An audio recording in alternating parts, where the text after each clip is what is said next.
There we go. We're officially off. So thank you so much, everyone, for giving up time in your precious days. I'll try and get through stuff as quickly as possible, but I also don't want to skip anything. So in this webinar, really what I'm going to try and teach you about is kind of the stuff that might be getting in the way of you losing weight. So we're going to debunk some myths about eating, about what other people think's right. So grab a pen and paper, please pay attention, listen closely. I think it's going to get exciting. The goal I have really for this webinar is just to show you that you can lose a kilogram a week and that you can do it without exercising, without starving yourself, and without counting calories. So if that sounds cool and anyone wants to lose weight without doing all those things, then I think you're in the right place.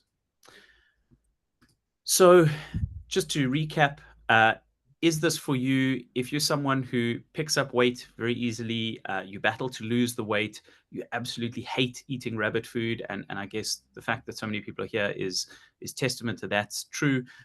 Or if you have kind of health concerns around diabetes and high blood pressure, this is all for you.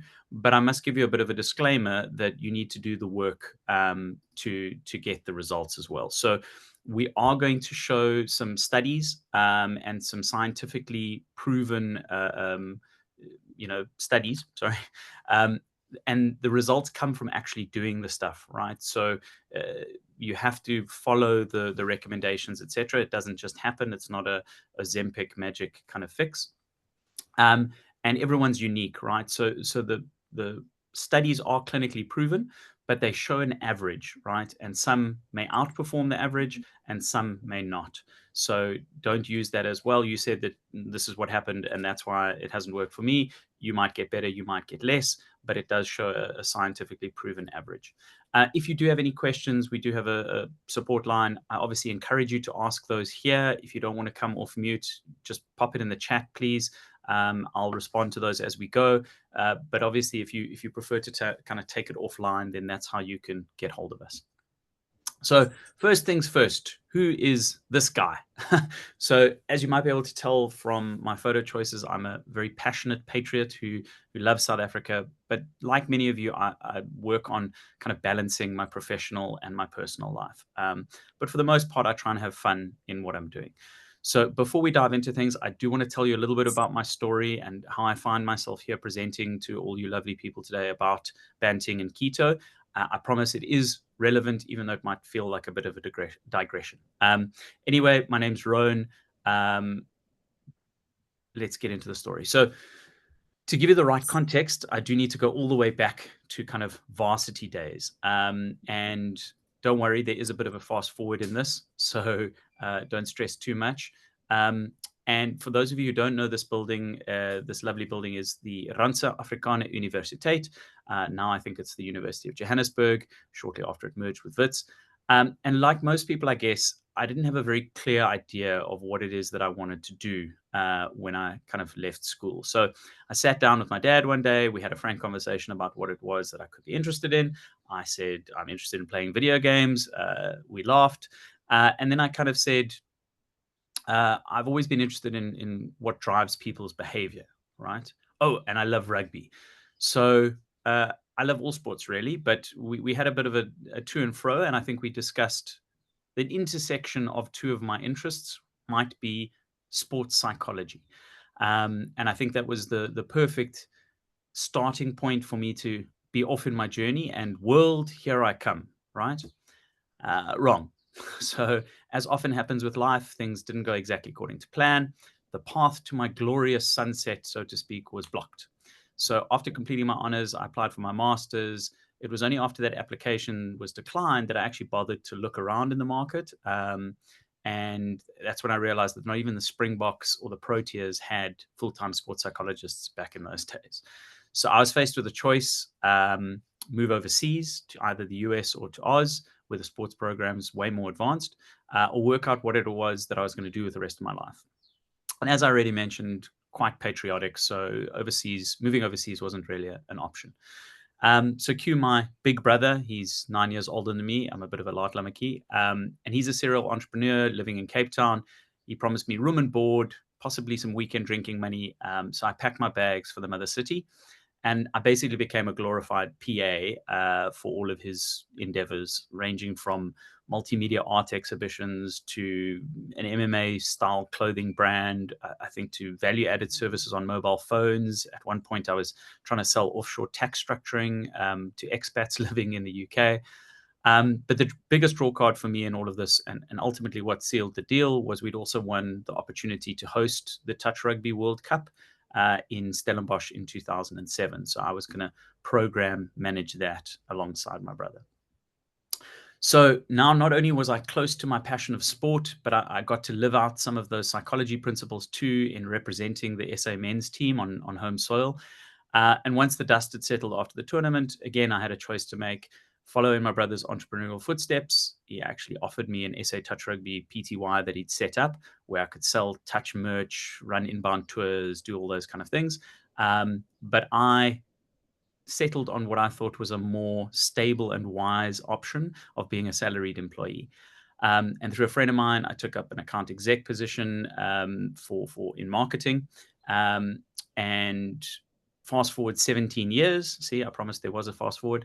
I transitioned into digital marketing. So if you think Google, Facebook, those kind of things, and I'd worked my way up to being the regional managing director of a global tech and media company called Incubator. So in some ways, I think you could say that I was living the dream. I was fortunate enough to present at a few conferences, working closely with Google, writing thought pieces on the digital space. So I was quite happy. Also, during this time, I continued my passion for sport and endurance events. So I ran my first ever marathon in the Knysna Forest, and I even somehow managed to drag myself through the Comrades Marathon in 2010. And I got convinced by a mate to do a mountain bike 4-day stage race called the PE to Plet. And miraculously, we somehow finished second in the sub-vet category. Also managed to win a medal at the 2011 Touch Rugby World Cup in Scotland. So yeah, very much happy with where things were going. But in early 2024, this bubble would be burst for me. I got called into my regional CEO's office and told that the business was heading in a different direction and we needed to discuss what they called a mutual separation agreement. So much for that job security that I chose in my salaried career. And I found myself somewhat involuntary sabbatical, thinking about how I could hustle things together. So again, I was at a crossroads. And on one hand, I could jump back into the marketing and advertising world, or I could try something new. And thankfully, I didn't rush into anything. I actually took the time to reflect. And here are two things that I kind of understood.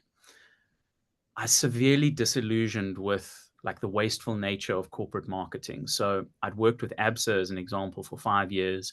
And I can honestly say that we didn't do or change anything really at that time. Sure, we sent out a lot of campaigns, we billed a lot of money, but it was just the same old, same old. And there was no value in anything for me, especially in the end consumers' lives. So the second thing that I realized is that I'd let my health and well-being take a back seat. So I think I was actually suffering from a form of burnout, and people were even commenting now that I wasn't in the stress mill of corporate life, that I was much more myself.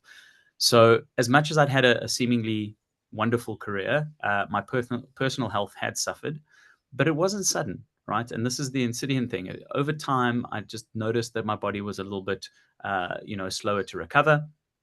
And then my two sons came along. My eldest is now 5, and that naughty-looking youngster turned 3 recently. And I was just completely in survival mode, sleep deprived, time starved, and just trying to keep everything together. And the next thing I knew, I'd kind of ballooned to 103 kilograms. And for context, I weighed, I think, 72 kgs when I finished high school and probably about 80 kgs at my wedding. So if you look at that, it's nearly 50% more of a man than I kind of used to be. And it was at that point that I knew one thing, that it was time for a change. So I needed to move into a new season of life to find more balance and more meaning. And I needed to do it not only for myself, but for my family. And we'll talk a little bit about why that's such a key element later in the webinar. And that's when I met Jono and got to learn about the real meal revolution and the true impact it's been having on people's lives. And that's when everything changed for me. So apologies for the unflattering photos, but we're friends, I guess. So I started banting myself, and after 6 weeks, I'd lost 7 kilograms. And most excitingly, some of that was that dreaded tummy fat and love handle fat. So I even started cooking, which it turns out I actually really enjoy. And yes, that is some wine with one of the meals, right? We still need some enjoyment in life. But one of the biggest and unexpected bonuses for me is that my knees are less sore. So, with all those years of touch rugby, I've done some proper damage. I actually ended up having bilateral arthroscopies on both of my knees. So, for those of you who don't know what that means, I basically shaved part of my meniscus out. So, after tough days, I'd actually sometimes have to have anti-inflammatories at night to sleep. And all of this went away after the banting. So the body inflammation that is caused by sugar is really an eye opener for me. So anyway, I'm sharing all of this with you not to kind of brag or boast about anything that's happened in my life. I think there are lots of people who've done way more meaningful things. And I'll talk about kind of what started Jono on this whole course as well. But I rather want to show you what's possible. So whether it's pivoting careers, redefining what success means to you, or simply reclaiming your health, life has a way of presenting us with choices, right? A crossroads, if you will. And I was fortunate enough to find Real Meal Revolution. And through it, I've experienced firsthand just how the right nutrition can transform your body, not just your body, but multiple facets of your entire life. And my journey isn't unique. It's something anyone can achieve. And that's why I'm here today. And I'm really excited about sharing this information with you because I think it is something that everyone needs to know and see. So, speaking about Jono, for those of you who don't know the kind of story of where it all started, he actually holds the record for the longest open ocean unassisted stage swim. So, 458 kilometers to be precise, from Mozambique to Madagascar. They obviously did that in sections over, I think it was 28 days or 29 days. And they would swim during the day, then climb on a boat, obviously mark the position, and then swim the next day. And it was because of this very swim that he turned his chefing talents into writing a book in collaboration with Professor Tim Noakes. And that went on to become a best-selling book that had a profound impact in South Africa. So at the time, it actually sold more copies than Harry Potter in South Africa. It caused a national shortage of cauliflower. So Jono's ex-boss actually tagged him on a Facebook post saying he's got some explaining to do looking at the empty shelves. And this was because the recipes were promoting cauli mash and cauli rice and those kind of things. And Banting menus popped up in restaurants. So the reason we've shown this barren one is some of those recipes on that list are exactly out of the cookbook. So it really got picked up. I think there's still some legacy of all these within the restaurant thing. Lots of people have Banting or low carb options, but overall 350 to 400,000 copies sold. So that's why it's now important to me and why I'm so passionate about sharing this with you. So let's dive into it because I really want to leave a meaningful legacy for my family and bring value into people's lives. So that's why I'm here today. Secret 1, 2, and 3: burn fat without exercise, burning fat without counting anything, not getting too technical, and how to lock in that success over time. So think of us kind of roaming the African plains or even the European mountain ranges kind of 5,000 years ago.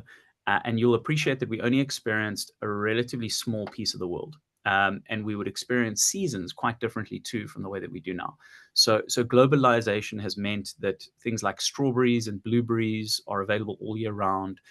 So rather than having to wait for that next spring, it's kind of always there. So from an evolutionary perspective, our bodies needed a way to not only store energy, but also to use that stored energy when needed. And so the way to think about this is that we have two metabolisms: a summer metabolism and a winter metabolism. And in summer, we gorge ourselves on all the ripe fruits that are available everywhere, all the honey and all the sugary goodness that goes into our bodies. But then in winter, food sources are a lot less accessible, and we need to start tapping into some of those reserves that we've built up in the summer. So in layman's terms, we get fat in summer and we get skinny in winter, but these are actually two different metabolisms entirely. So it's important that we get into that in a little bit detail. But again, I'm not a dietitian, so I won't bore you to death. But glycolysis in summer and ketosis in winter, those are two important factors. So let's look at that. Glycolysis is really you kind of eat food, it goes into your bloodstream in the form of sugar. Your pancreas then picks that up and secretes insulin. And the insulin is really a kind of a moving mechanism. So it directs the sugar within the blood where to go. A lot of it goes to immediate expenditure. So it goes to any movement or the brain for thinking and stuff that you're doing at the moment. And a small amount actually gets stored in your muscles and in your liver for immediate reserves in terms of activity that you might need to have, like a flight or fight kind of reaction. You need it localized, but it's only a small amount. Sorry, I see someone is wanting to join. Welcome. And the excess of that is then stored as fat in the adipose tissue, so LDL and HDL. So if you think about like on a run, if you have a glucose spike, like a GU, for those of you who are runners, that gets burned off immediately because you're in physical exercise. So it basically comes into the bloodstream, goes to your muscles, and you expend it immediately. It doesn't get stored anyway. But as you kind of go through this process and you have a over reliance on this glycolysis process, this is where we can get to a stage of imbalance in the body. And the natural process of your body actually stop relying on some of those signals from insulin, and you develop a level of insulin resistance, right? So energy is not being expended immediately, and it does not get stored as glycogen in the muscles, but rather it goes straight to getting into the fat stores. So obviously as this progresses, it gets worse, and you can actually get to diabetes where your body stops producing insulin at all, right? And this is I guess the modern issue in how our diets have evolved, is that we've had this over reliance on glycolysis that has led to obesity issues and challenges. The insidious piece of the cycle, though, is that it's a vicious cycle. So when you're insulin resistant, you actually feel very tired and lethargic. So your body's telling you that it needs more fuel, right? Because very little is being burned up in the kind of use of your muscles and thinking, etc. So, but because it's used to being fueled by glucose, it overlooks those fat stores. So the more overweight you are, the more tired and hungry you feel. And therefore, the more you eat, the more overweight you get. So you can see how that's just this vicious cycle that you get stuck in. And that's when you get to kind of this, right? So this is one of our clients, Margie.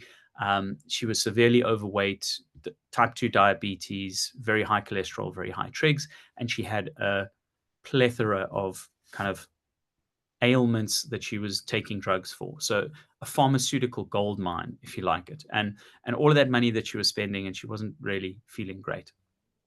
So let's look at the reverse of that. So now imagine in winter, not a lot of fruits or high sugar options.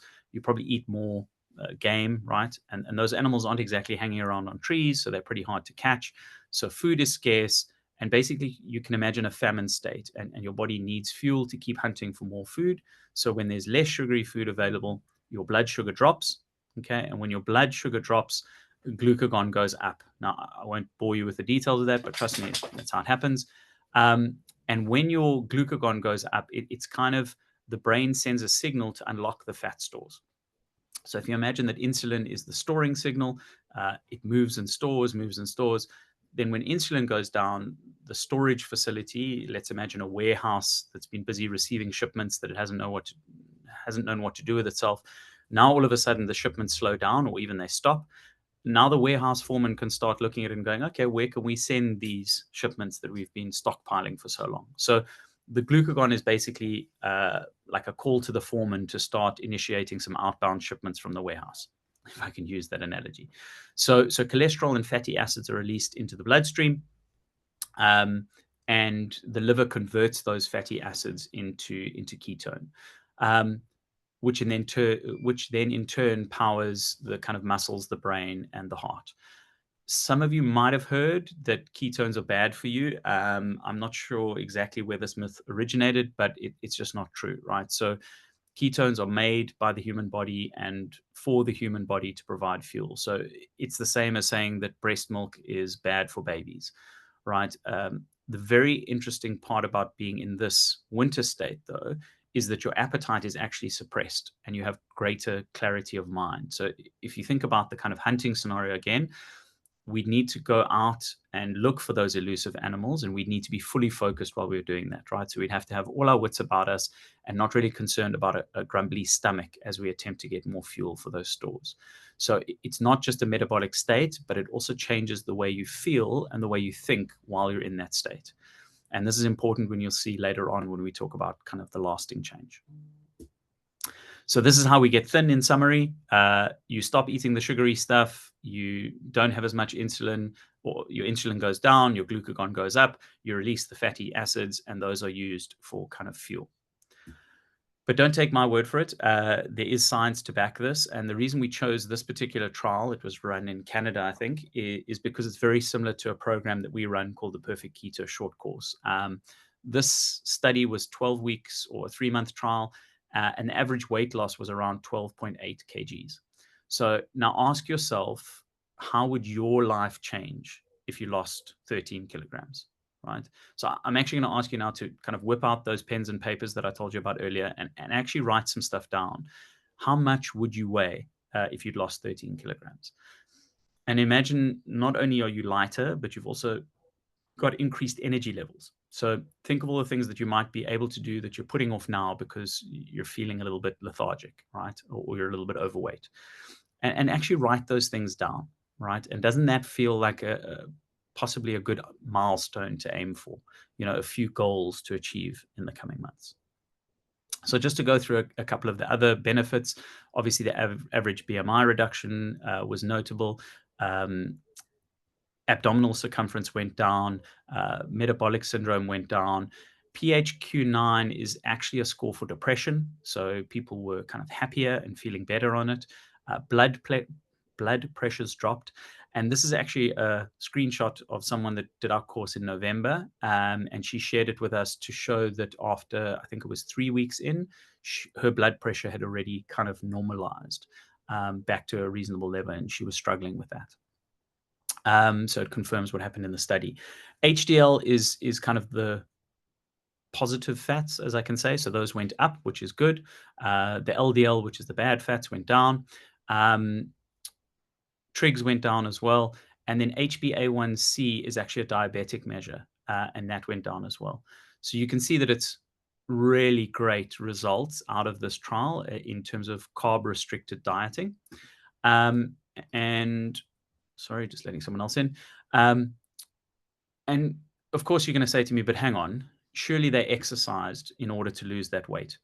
And this is actually why we chose this study, because to assist in appetite control, participants were instructed not to undertake moderate, vigorous physical activity until they'd reached their weight loss goal. Now, the reason that this is important is because it kind of sounds counterintuitive, right? Like, of course, you're going to have to exercise. But it's actually because when you exercise, you get tired and you get hungry. And when do you eat the most? Obviously, when you're hungry, there's a potential for overeating. But also when you're tired, the prefrontal cortex that is involved in decisioning is actually impacted, and therefore you make poorer decisions, right? So if you're trying to resist temptations and those sort of things, you'd have a better chance if you're not tired. So exercise was actually discouraged in this particular study. So that's really important. And then I must mention the kind of fat, because one of the criticisms against Banting or keto is often the fat, because it's referred to as the low carb, high fat diet. The annoying part about this, I think, is that this misperception is really down to bad marketing, right? And it's probably perpetuated by Prof. Tim Noakes himself, who was famous for saying, throw away the chop, just eat the fat. Right now, he was deliberately trying to be provocative in that statement, but it's not entirely true to the science that he fundamentally believes. And that's because the low carb part is the most important part of the process. So put it this way, you can eat only high fat and high carb, and you will never get into ketosis. But on the counter side, you could eat only low carb and very low fat, and that would definitely get you into ketosis.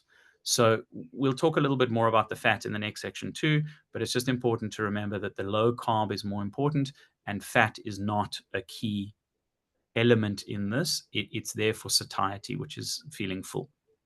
So the reason we raise this And the reason I bring it up again is there was a lady on Facebook around 2016, I think, who said she'd been eating a block of butter a day, but not losing any weight. And that's when we realized that things were being a little bit misconstrued. And similarly, I guess the way people approach a headache, that if you've got a small headache, you take one tablet. If you've got a large headache, you take two tablets. People assume that to get over a big weight challenge, they'd have to throw a lot of fat at the problem. And that's actually not correct. But again, don't take it just from me. This is Professor Steve Phinney. He's one of the leaders in the world of ketogenic research.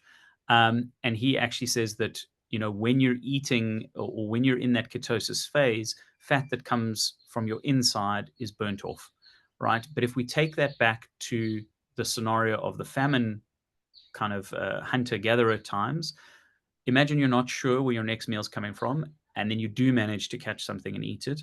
Your body naturally is going to prioritize that dietary fat ahead of any stored fat. And it just makes sense, right? Because it's going to protect you against those possible lean times in the future. So you just need to consider that it can actually hinder the weight loss process. So it won't take you out of ketosis like carbs would, right? But if your intention is weight loss and that's your primary driver, then you need to monitor your dietary fat to make sure that you're not eating too much fat, because that will be prioritized over your fat reserves, and you wouldn't lose any weight if you were having a very high fat intake. We'll talk a little bit about the carbs later, or the macros later as well. But again, I want to kind of encourage you that it's not just about the weight loss, right? I mentioned myself, the reduction in joint pain was massive. There's definitely an improvement in sleep, in kind of mental clarity and brain function. Some people have even stopped getting migraines and headaches on this. Blood pressure that I mentioned earlier. So it's really a lot of benefits that are coming with this, not just the weight loss, although that's where a lot of people do start. And those conditions are actually like diabetes, are supposed to get worse over time, and they're with you until you die. Think of Margie with all those, prescriptions and medication that she has to take every day, but not anymore, right? And this is where the diet is really kind of impactful. So here's an example of a lady by the name of Dee. She reached 20 kgs lost. But the really important part of this is that she had a prolapsed cervix. So she was actually unable to exercise, and she still got these amazing kind of weight loss results.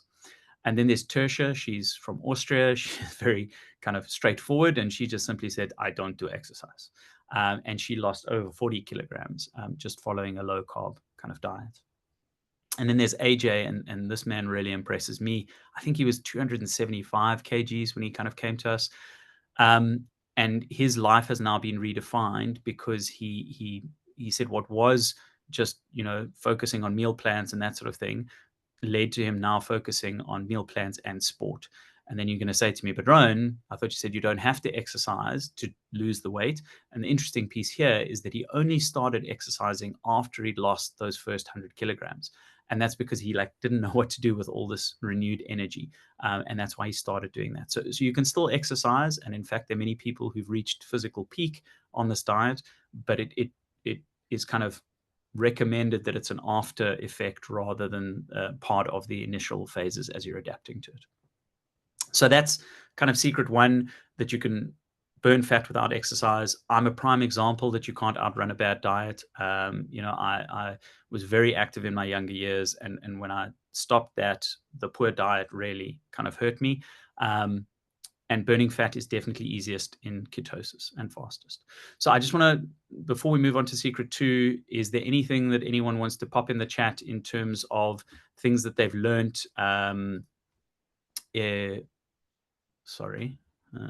Anything that they've learned in the section, anything that they want to ask about, or anything that stood out for you in that previous section that you didn't know before and you just want to call out.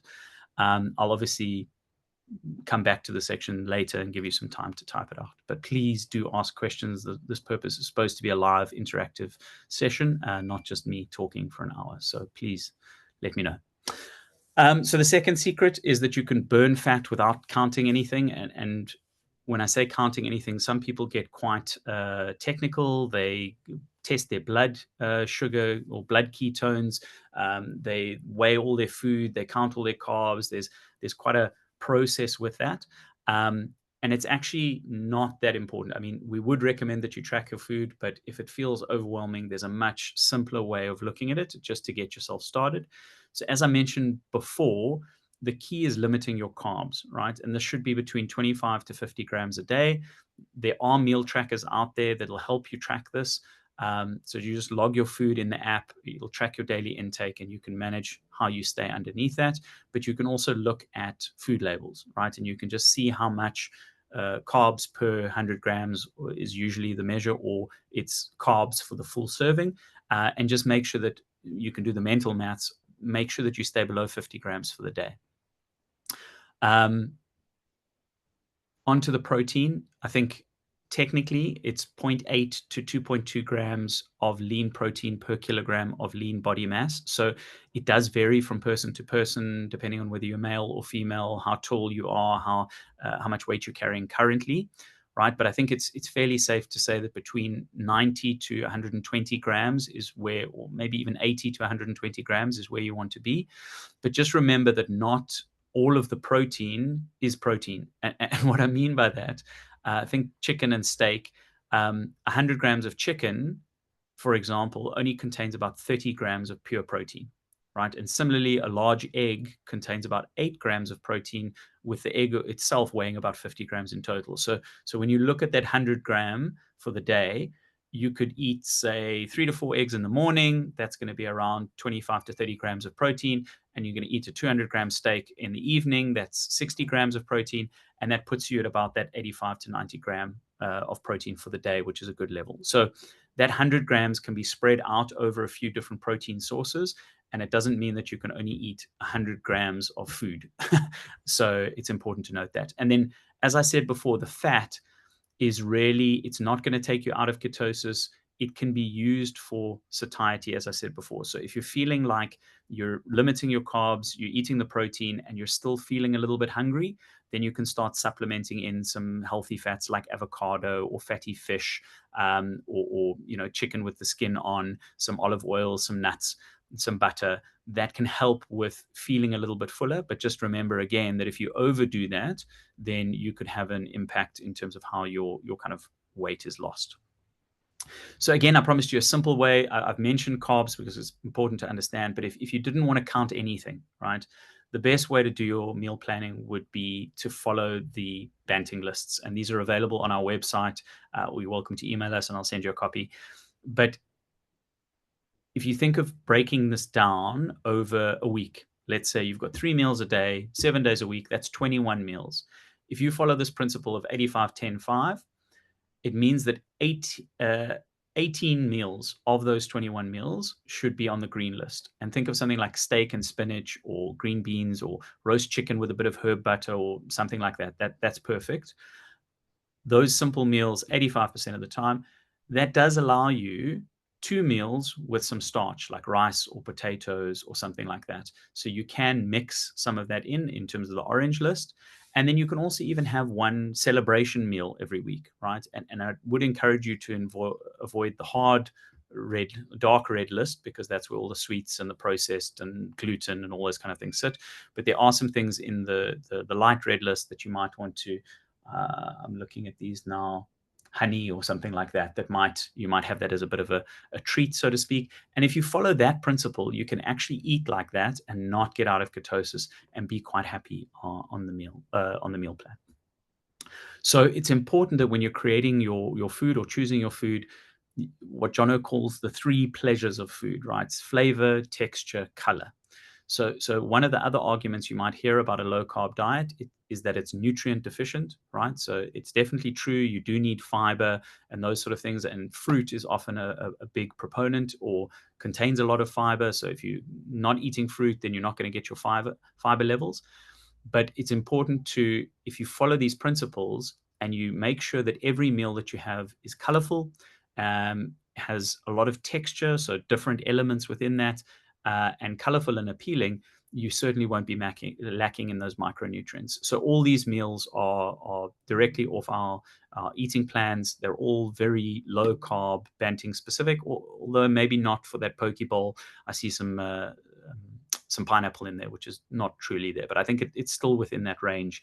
It's 29 grams of carbs. So if you're eating that meal, you want to monitor the other ones. But if you see that, this will certainly not lead to any kind of deficiencies in your diet.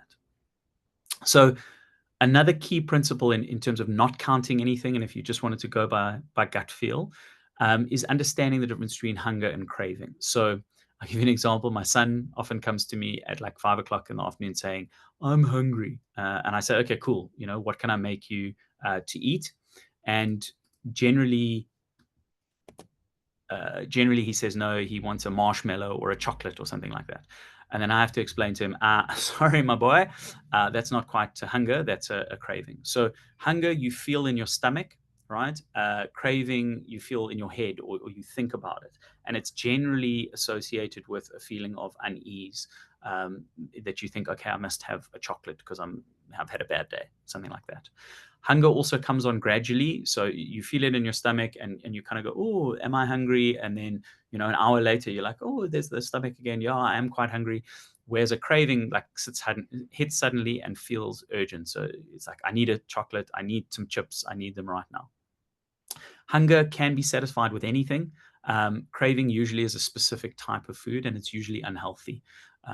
So if you got a craving and someone says, why don't you have a salad or something, you go, no, salad won't hit the spot. Whereas if you're hungry and you eat a salad, you'll be fine. Hunger stops when you're full. A craving doesn't stop. And I was a big sugar monster. I could eat a bar of chocolates and a bag of chips quite easily and just keep going. Satisfying hunger is generally a joyful experience. Craving usually feels like a bit of an escape, and you usually feel a little bit guilty afterwards. So one of the big things for me was just understanding that when I went into the house from the office, and even when working from home like I am now, and go into the house, I often went to the snack cupboard as my first port of call. And it wasn't because I was hungry. It was just because I had like a trigger and a cue that when I came home, I would go to the cupboard and get something. And once I started working out that that's actually just a craving, it's a thought, then I stopped doing that. I rather play with my kids or go for a walk with the dogs or something, and I break that cycle. Then I don't eat when I'm not hungry. And just doing that of not eating when you're not hungry really can help you lose weight.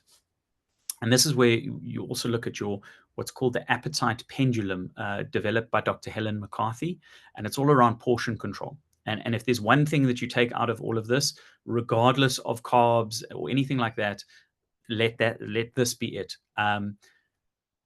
Obviously, on the negative, the way the scale works is -5 is you're like starving, and we never really let ourselves get there. So that would be if you're on a deserted island and you've been shipwrecked for the last 2 weeks, you might get to that point. We generally get to kind of -2, -3, and then we eat. But when we eat, there's a difference between like being full at sort of 2 and 3 and being uncomfortably full. And that uncomfortable fullness, I think we've all felt after like Christmas or something like that, where we've eaten thirds and fourths portions and we're just uncomfortably full.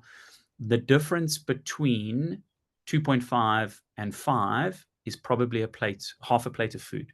So again, just be mindful that these increments are quite small. So what you should be doing is get to about 2 and stop, because there's also a delayed reaction in terms of the food getting into your stomach and your body feeding back signals that that you're full. And if you can end between 2.5 and 3, that'd be great. And if you just do that, you will lose weight without even monitoring any of the other stuff. So we're on to the end of this section. Is there anything, again, I'm going to kind of look at the chat quickly. Great info. Thanks for sharing. I'm sorry to Miss Robin. We'll have to send her the recording. Is there anything else in this section that popped out? Or again, any questions or comments? I'll definitely come back to those later. But the key, again, to burning fat without getting too scientific is the food lists. Make sure you have a culinary adventure, color, flavor, texture, and then retrain your appetite. Know the difference between a craving and hunger, and watch those portion controls. So no more questions. I'm going to speed on.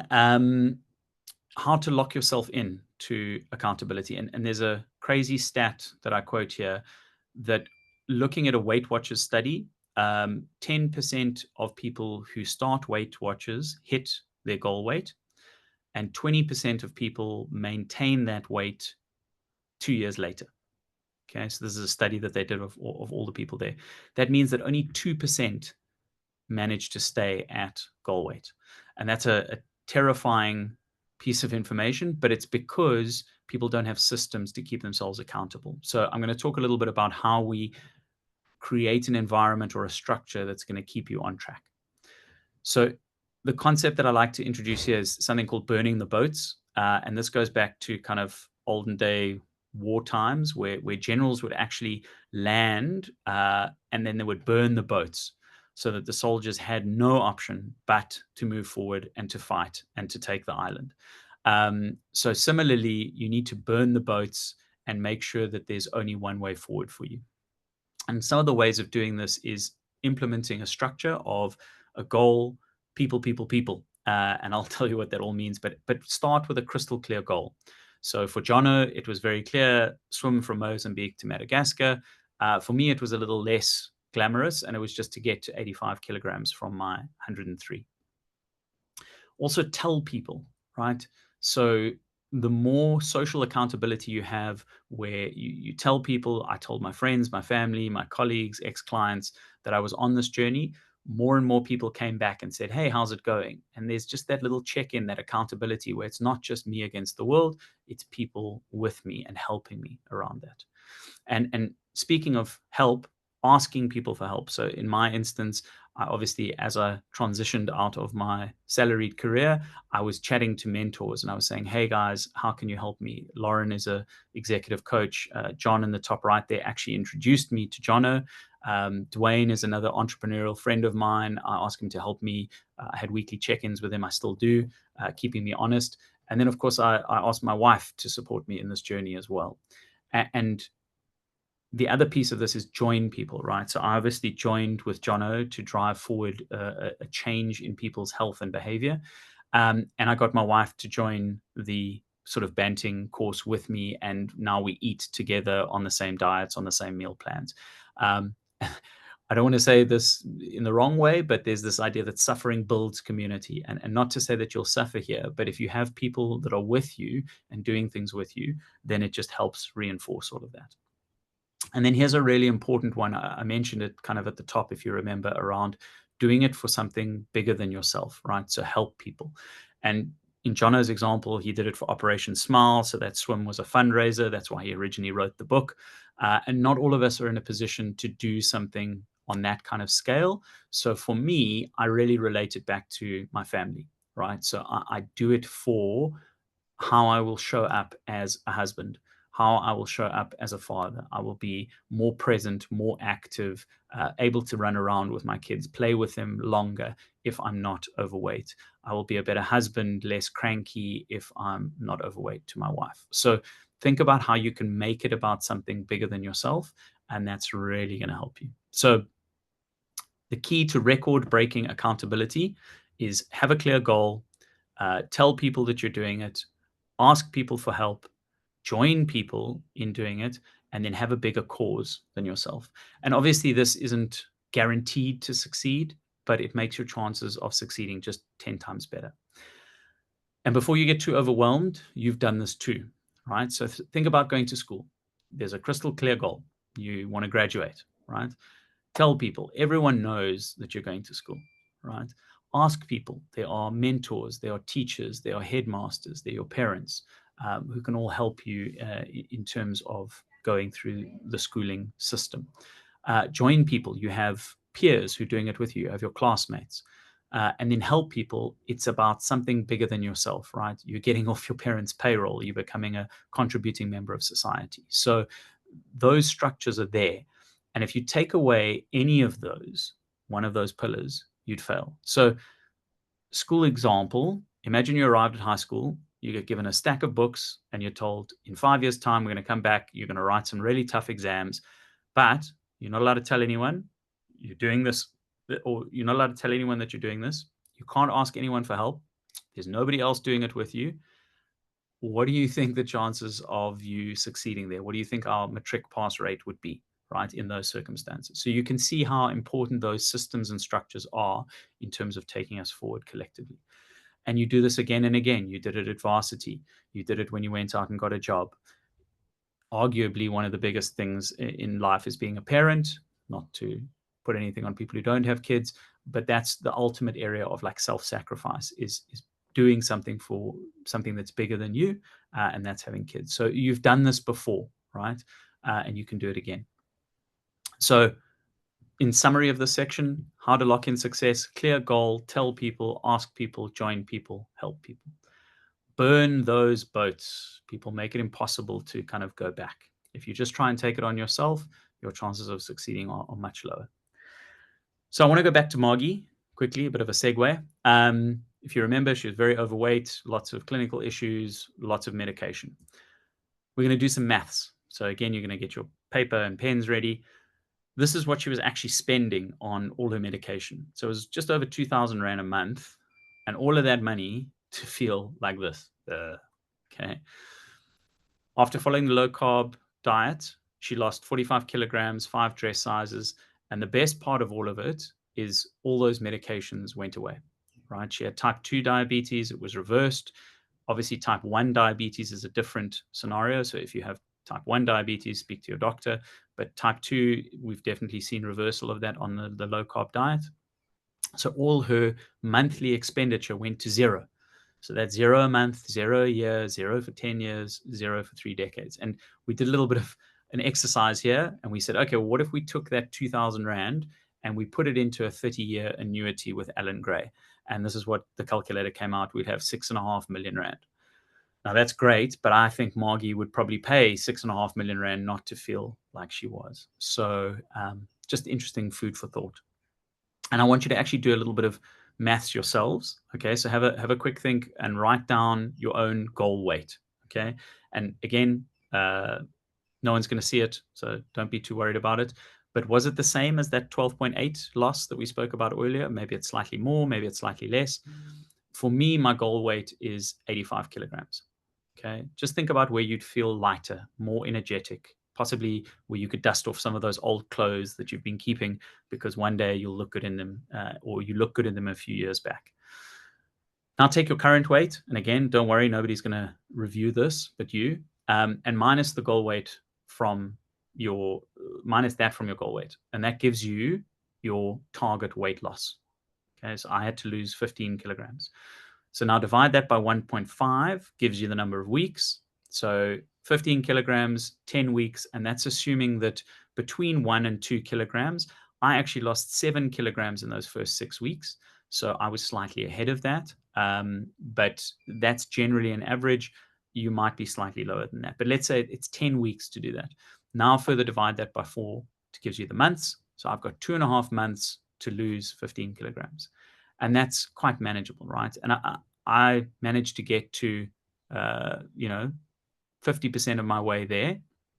I've learned a few things on the way, so I'm pretty confident by the 1st of April, I'll be at my kind of goal weight. So just to recover or recap, 3 secrets: burn fat without exercise, burn fat without counting anything, how to lock in success. If there's anyone who has any questions, now's the time. Thanks so much for listening. You might be feeling a little bit like this lady, that there's lots going on in your head, a little bit overwhelmed, but that's fine. And I want to leave you with a piece of information, or that I thought was quite funny. Knowledge is knowing that a tomato is a fruit, but wisdom is knowing not to put a tomato into a fruit salad. So I've given you a lot of knowledge here, right? But it takes practice to turn that into wisdom. So you can obviously go off on your own, achieve these goals that you wrote down, just download our food lists, and you can do everything yourself. Not saying that you have to do it with us, but I do have an offer for you. But I also don't want to force anything. So if you want to hear it, please just put a yes in the comments, and then I'll carry on and I'll give you a little bit more context. But we've got a tried and tested method of sharing our wisdom and helping people achieve their weight loss goals. So we're confident that our program can yield 1 to 2 kilograms lost each week. So who wants to see that If not, feel free to jump off now. I'll share the recording, and you can have a wonderful week further. I see Lydia has said yes. Sue has said yes. Fantastic. I'm going to crack on. So the Perfect Keto online short course was developed with Bridget Surtees, who's a registered dietitian. And it's probably been run 30 different times with probably about more than 150,000 different clients. So we've seen what works and what doesn't. We've had programs with Bridget. We've had programs without Bridget. We've had programs with support. We've had programs with no support, programs with no content, programs with lots of content. So we've refined it, and we think we've got a really good model in terms of maximum impact, in terms of information, but also practicality. So the goal is obviously 1 to 2 kilograms per week. That's where most people kind of start the journey. But I've mentioned to you that it is a journey, and there are ancillary benefits that come along, and most people actually, the weight loss is the primary definer, but then they learn something new along the way, and that's the key to personalizing it and making it sustainable, right? Because if we just focus on the weight loss, there is a risk that it becomes kind of a yo-yo diet, right? So as you go through this process, you'll want to experiment with new flavors, with new recipes. You're going to want to track your meals and your weight because you're understanding a bit of the theory of how that works. So it's a scientifically legit plan. What it's going to do for you is stop you from hitting your head against dead end after dead end, and we're going to take you straight to that kind of pot of gold. So how do we do that? There are weekly live troubleshooting sessions. So we usually give away loads of content, but content in the olden days had a lot of value. Nowadays it's changed quite a bit. So as Winston Churchill once said, I've written you a long letter. If I had more time, I would write you a shorter one. And I think that's where we've distilled a lot of it. There is still quite a bit of content in there, but the focus is more on making it practical and working in those live troubleshooting sessions and on the WhatsApp group to really refine it into what makes things best for you, or how it works best in your environment. Coach Tessa is along. You will have seen these photos. She's been in the presentation scattered throughout, but she is a registered and qualified keto coach, and she is on the Perfect Keto course. The transformational piece for me in speaking to Tessa is she really said, I got to a point where I thought that I was just going to be a fat old lady that, slowly deteriorated over time. And she actually hated that. But through the process, she's been, I think it's probably about 8 years, maybe 7 years. She's lost 30 kilograms through her process. And the most important part is she's kept that off. So she knows what it takes to sustain it. And she talks a lot about the chatter in her head around food, and how once, when you have the sugary stuff, you keep thinking, oh, that was nice. When can I have more? How much can I have more? Was that too much? Was that too little? And there's a lot of chatter that goes on in your head. When she reduced that down and followed the low carb diet, that kind of went away. So she didn't have a food narrative in her head when she cut out the sugar. And she went I wouldn't say drastic, but she was very rigid in terms of how she stuck to things for the first sort of 2 years. And then after that, she'll admit to you now that every now and again she has a toasted cheese sandwich because it's just so delicious. And she has a packet of crisps is also her weakness. But she's learned how to manage and balance that. And that's how it's made it a sustainable change for her in her lifestyle. So she's on the WhatsApp group. Bridget's on the WhatsApp group. I'm on the WhatsApp group. And that's 24/7, although please bear in mind that if it's a late message, it might only get responded to the next day. But we really have a community. Everyone's on that WhatsApp group. We encourage you to share your questions in that group so that we can address them and everyone can learn from it, because it is, after all, a group course. Just some testimonials. Michelle was down 6 kilograms in 6 weeks. Couldn't speak more highly of the team. And she also had an improvement in her running. Worth every penny. So Jenny, knew that she was going to be, or she was surprised at how much information was shared through the course. And she's lost weight in centimeters, but the knowledge and the health was really key for her. Kit down 5 kgs in 6 weeks. He really thought it was eye-opening in many respects, thoroughly enjoyed it. Diane, it's been amazing, great support, dietitian and staff during the journey. Corin, I like it, revolutionary. It's a must. Alison, new impetus for healthier me. And I think that's important to understand. What is that goal? What is the bigger cause? What's the journey that you're walking on, and why are you doing it? And I think we'll help you find that in this course. So what you're going to get: 3-hour keto crash course. That's all the content. There's some videos, there's some theory, there's some exercises, a 6-week meal plan. So each week we release a new meal plan. And in that week, we tackle different things like intermittent fasting, like gut health, and we give you some activities. And the activities start with something basic like reading labels, but then become a little bit more advanced in terms of all the theory. We have those 6 weekly Zoom workshops and Q&As. So we have an hour together every week as we go through it. And then there's that WhatsApp support that's kind of always on. So total value, 7.5. But again, before you try and quantify that, think of all those ancillary benefits, right? So think about all the additional benefits that you're going to get, not just the weight loss. So what you're actually buying is a future you that is able to do the things that you wanted to do, be more social with your family, connect more, get back to kind of a happier and healthier you. And how can you put a price on that? So meet Jane, 50 kilograms down. The interesting piece here is that she was kind of obsessed with food.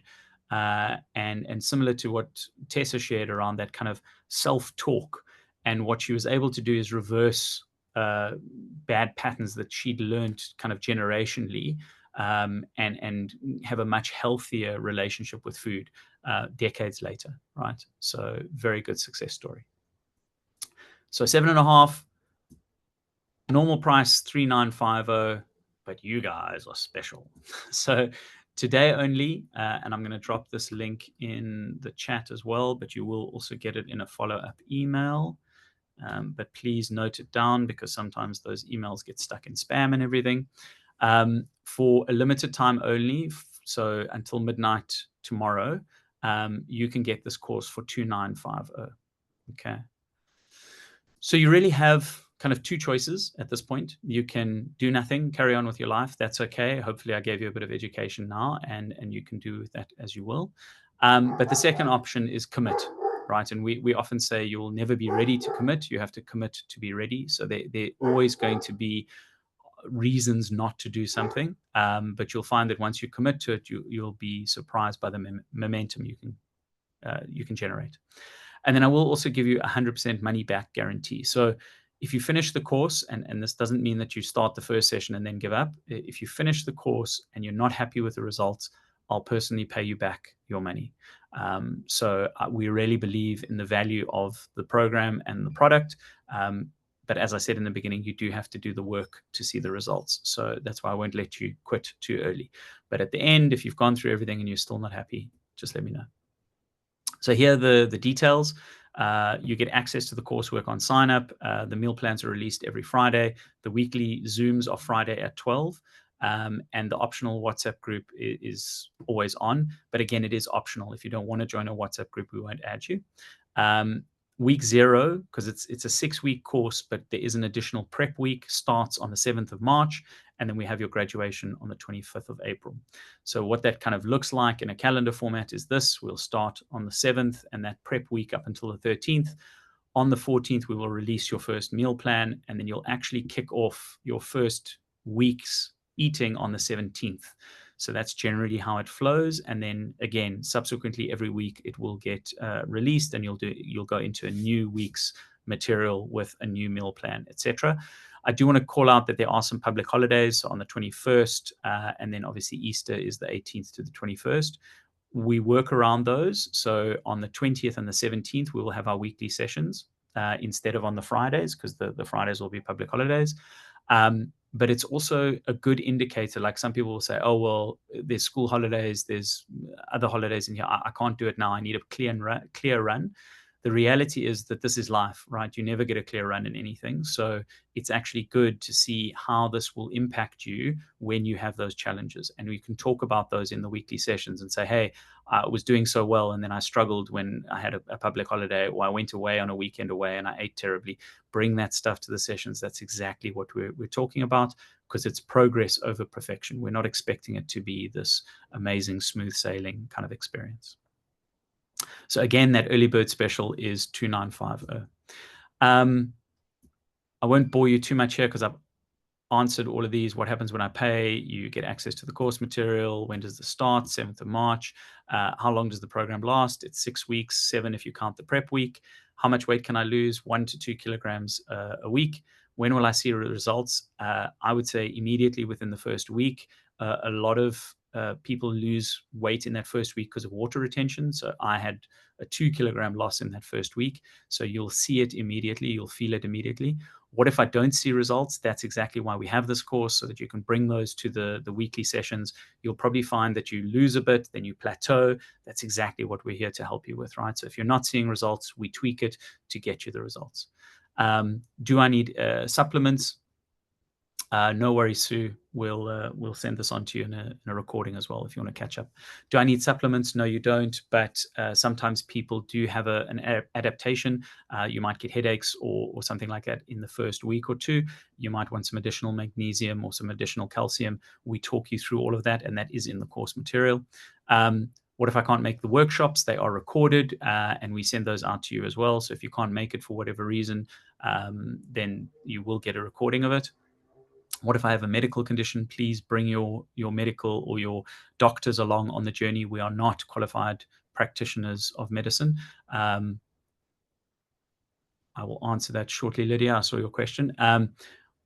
Bring your doctors along, and if there's any doctor that says that you should not be following a diet that helps you lose weight and reverse all the bad things, then I'd suggest you see a new doctor, but bring them along on the journey. Do I have to cook? You don't have to cook.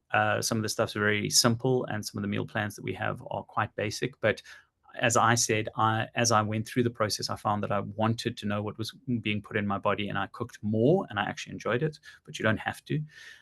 What happens when it finishes? You retain lifetime access to the course material. We leave you on the WhatsApp group, but we do bow out. So you'll have your kind of peer support, and then there are obviously additional kind of courses, or you just join the community and stay on top of it within our socials, etc.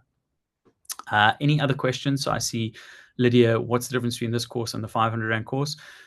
The 500 Rand course is basically a DIY course. So it's a kickstart. We basically give you one meal plan really, and kind of 7 days worth of theory, and then it's up to you to make it work. So it's a DIY course. We do give you some bonus meal plans, but we don't talk about any theory around why we're giving you those meal plans, etc. It's just whatever you choose. This is a done with you course. So we obviously have the registered dietitian who's available on WhatsApp with the coach, and that's why it's so much more expensive, because it's guided as opposed to just content that you can consume whenever you want. Clear answer. Okay, fantastic. Thank you. Any other questions? Thank you again very much for your time. I know it's precious. We're 5 minutes over, so I don't want to keep anyone. But if there are questions, pop them in the chat. I'll answer them now. If there aren't any and you prefer to send them to us on email, it's support@realmealrevolution.com. Otherwise, I hope to see all of you on the course starting on this Friday. Thank you so much. And yeah, looking forward to it. Thanks for your information. Brilliant. Thanks, everyone. Have a wonderful day. Cheers.